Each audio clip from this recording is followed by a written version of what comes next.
गावचं जेवण कधीही कोणी जेवलं नसेल असा एकतरी व्यक्ती शोधणं म्हणजे खूपच कठीण काम आहे. नेहमीप्रमाणेच इथे देवरुख माझ्या गावाला सुंदरच जेवण मिळतं, ह्याच्यामध्ये काही संशयच नाही आहे.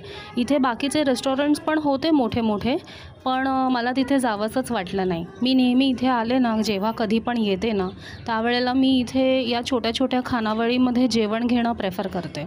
इथे ना ही टेस्ट पण फार सुंदर असते आणि इथे ना सोडा मारलेलं जेवणही नसतं. म्हणजे ऑब्व्हियसली हे घरगुती ज्या बायका असतात ना, हे जे जेवण बनवतात आणि फार सुंदर बनवतात. व्हेज म्हणू नका, नॉनव्हेज म्हणू नका, फारच सुंदर, म्हणजे सुंदर हा शब्दच थिटा पडेल. आणि हे सगळं एवढं छान मस्त खाऊन झाल्यावरती आम्ही जेव्हा बिल बघतोय ना, तेव्हा जनरली ना मला असं वाटतं की 2,000-2,500 असं बिल येईल असं मला नेहमी वाटायचं. पण इथे बिल इतकं लिमिटेड असतं ना, म्हणजे 2,000चं बिल जे इथे येतं ते तिथे 500 ते 700मध्ये आवरतं. एवढं कमी किमतीमध्ये आणि एवढं सुंदर जेवण.